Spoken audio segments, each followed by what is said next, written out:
almost feel like I'm in Bloomington. This has been an amazing performance, both in the pool and then on the side in support for swimmers from Indiana University, so we only thought it was fitting that we find out about this with Ray Lewis, the swim coach at Indiana. And Ray, you're just coming off being on the staff at the U.S. Olympic Games with Indiana University swimmers. What did it mean to have IU swimmers in the pool in Rio?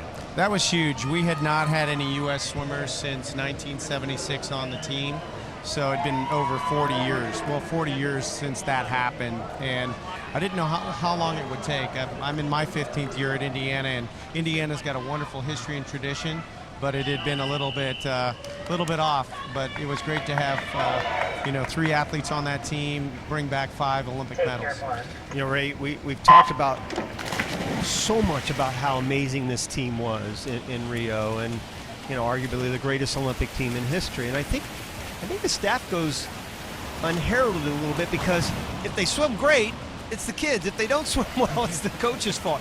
How did you guys prepare this team in that training camp? Well, there were 2 different tracks. The guys had shorter team meetings, and it was more driven by the men itself as far as what they did outside of the pool.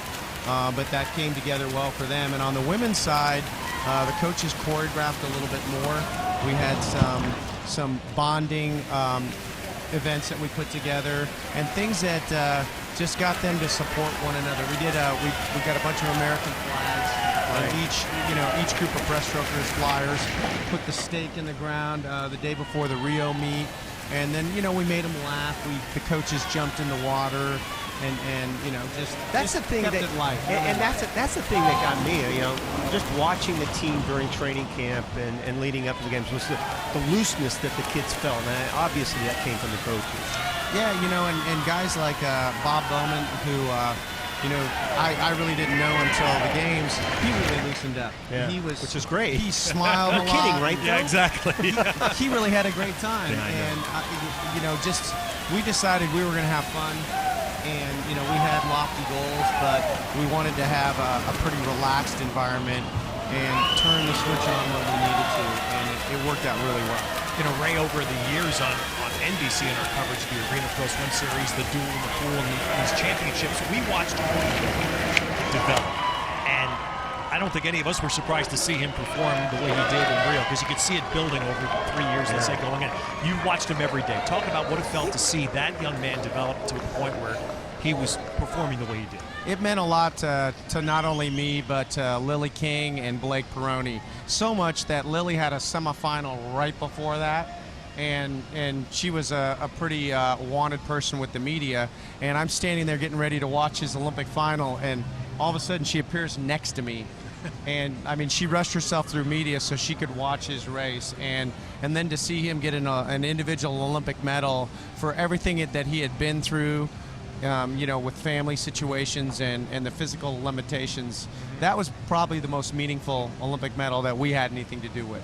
Yeah, let's talk about this Indiana team, because it truly is amazing in all respects. You have taken it, like you said, 40 years ago, it had such prominence with Doc Councilman, the Mark Spitz year, and then all of a sudden, you're top 10 in both the men and women last year. Big Ten Coach of the Year, both men and women the same year, never been done before. What is it about this Indiana team that you've been able to do to put together such a strong team, both for men and women? We have a fantastic staff, and in the last couple of years we've been able to attract just top-notch coaches like Mike Westfall, right. Dennis Dale. Mike and I have been together a long time, but we retained him.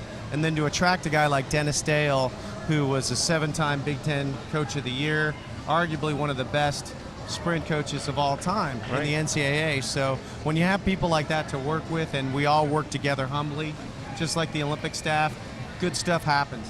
Well, it sure has, buddy. Congratulations. Yeah. Thanks, Rob. Ray, thank you for joining us. 3 great graduates of Sarah High School in San Mateo, California. Tom Brady, Barry Bonds, Ray Lewis. Not necessarily in that order.